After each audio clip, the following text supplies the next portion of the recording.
Hey, welcome back to my channel. It's a strange one here, and why I haven't been that busy on YouTube and anywhere else is Monster Hunter.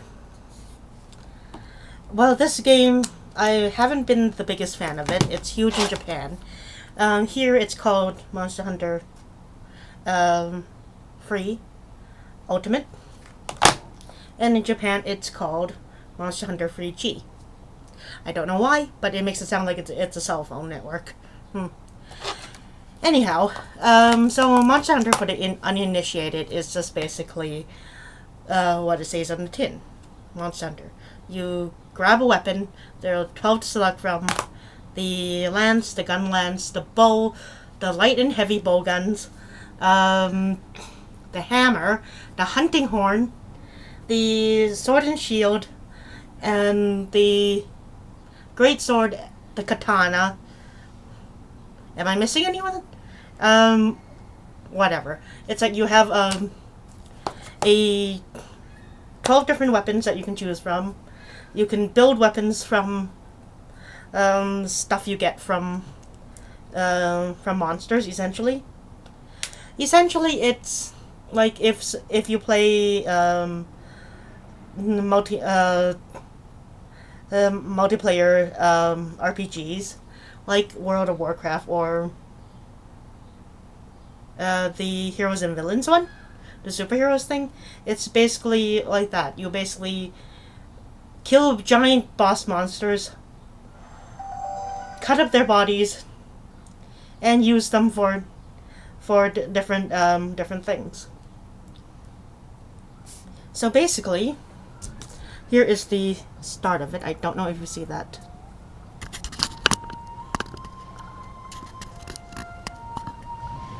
Basically, you're in a huge world, and basically you are supposed to be hunting in different monsters, and these different monsters have different attacks and what they're weak to. It's a real-time game, so basically you can do real damage to monsters. You can cut off their horns. You can cut off their things. It's really fun, but there's a huge learning curve to it. It's huge in Japan, as I said. This game is massive. It's like people buy this game like it's nothing. This is a very long running series. I believe it started off on the PlayStation. Yes. This series started off on the PlayStation, and basically it evolved over the years, adding new areas to hunt in, adding new monsters, adding different monsters. Apparently, with this game, there are a couple of new monsters. A new Reverend dragon type thing, and a new couple of new things. I'm not too sure because I'm not a long-time fan, as I said. One of the few things that this game lacks is the fact that it doesn't have a very good tutorial. The tutorial stages are basically you're basically a bounty hunter of sorts in this game. You basically take some of your weapons. You start off with some very plain weapons, and then you basically go out. You're assigned missions, essentially quests, and you're basically supposed to either kill something, capture something, or like get how many of a certain resource and send them back to your base camp. So basically, yeah, you're just fulfilling missions with this. That's how you rank up, and the higher the rank you are, you get to fight different monsters. You get to fight in some of the higher ranks. It's you get to fight reskinned monsters with different attacks, with different things. The thing about this game is the fighting is very good. The fighting engine is nearly perfect. All of the different weapons have different specialties. I use basically a sword and shield. Dew swords, which are really fast, do a lot of damage, but you can't block. The great sword, it's a slower weapon, but it does huge damage, and you can block. And yeah, basically you select your type of weapon, the specialty that you are, and then you basically go out and fulfill that objective. The best part of this game is basically the monsters have like different tells. Sometimes you can tell by their body motions what attack they're gonna do, or you can avoid that attack. You can attack them back, or you can get hit by it. The thing is, you're not rewarded experience points for doing this. You're not rewarded by the game for not knowing the mechanics of it, I guess. So the monsters, it's like you get good at this game by merely playing it, and observing what the monsters are doing. So basically, yeah, I had a few experiences with this game basically prior to to this thing. Basically, yeah, it's I played it on the PSP. I think it was Monster Hunter Freedom Portable. I think it was. Didn't like it because even the mini game of cooking meat for stamina. Ooh, that was awful. It's like the difficulty curve is. It's not a curve. It's a mountain. Basically, what I mean by that is you can learn from the monsters, you can learn from the things, but the game itself is not very transparent with the way the different systems work. We have armors, we have weapons, we have how to forge weapons, and then we have skill trees and decorations. Basically, the skill trees are basically there are a whole bunch of them.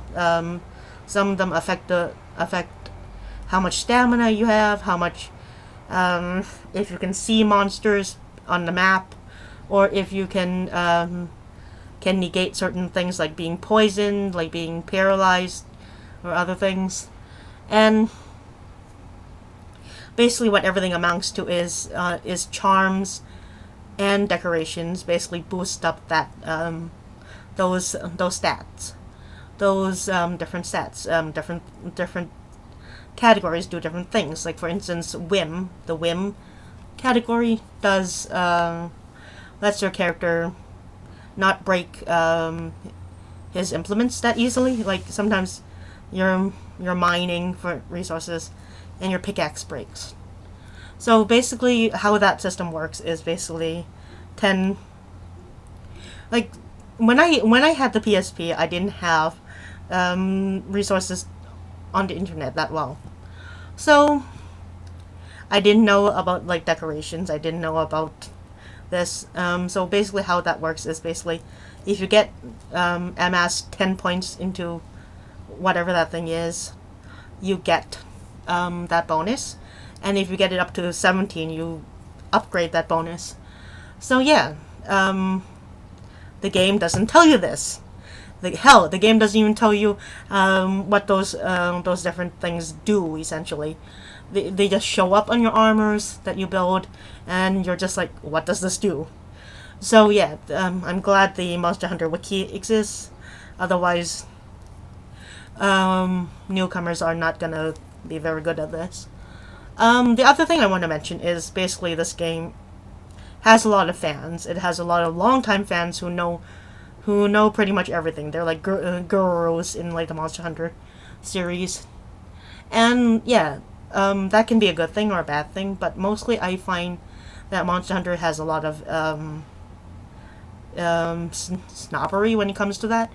And it's like people are like, oh, you don't have like the best armors, you don't have the best things, you're not at hunter level 80, and basically, yeah, they're sort of that snobbishism.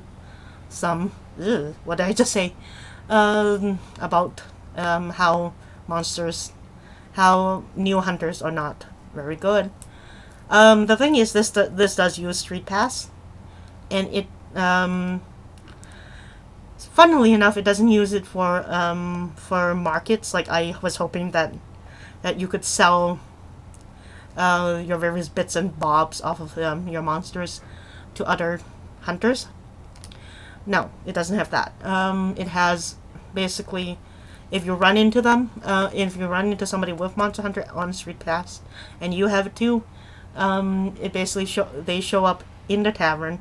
You can hire them for your different missions, your different quests, and they go off and do them.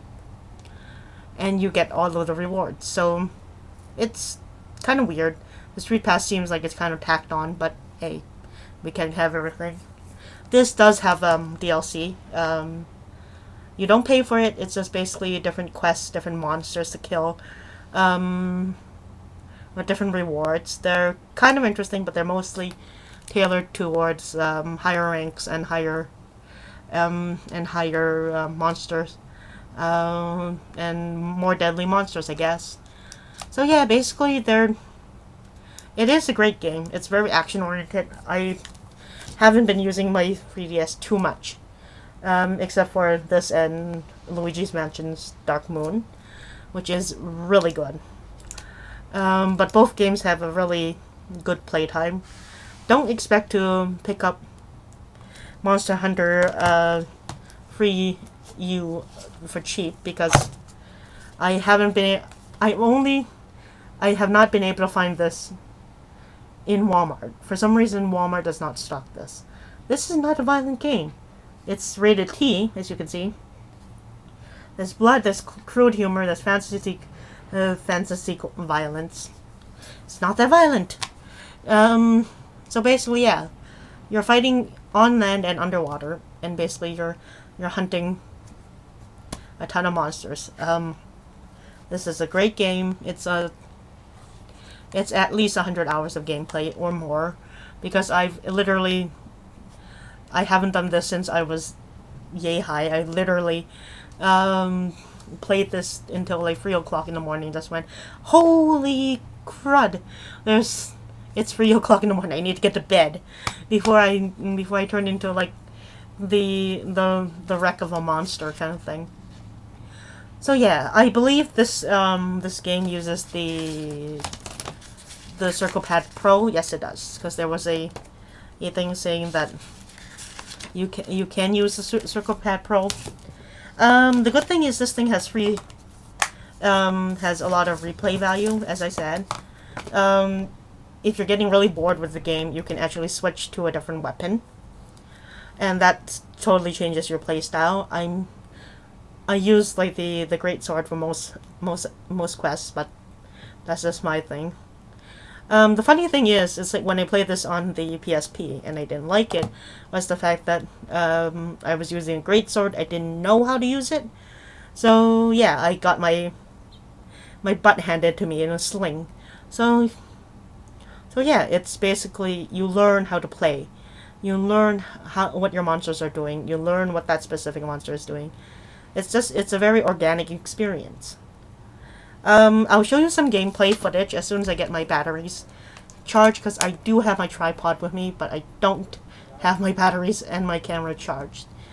You can barely see anything because if I use this camera to record gameplay, so yeah. I will be doing that sometime soon. Maybe showing you guys a couple of missions, and basically how much I do suck at this game.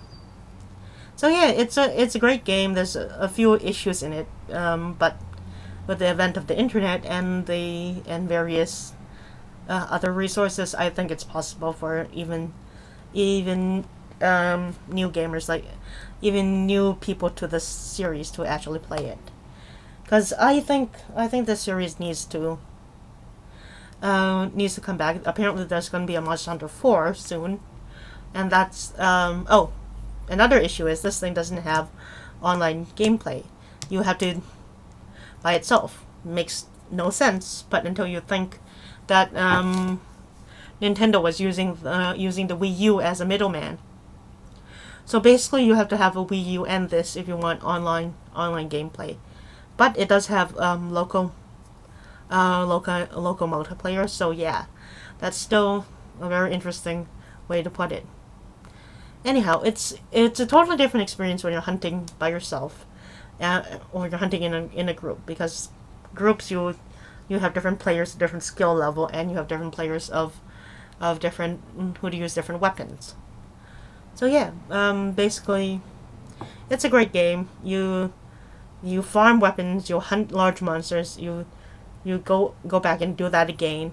But there's such a variety of monsters that you won't ever get bored of it, except when you're hunting for different really rare parts.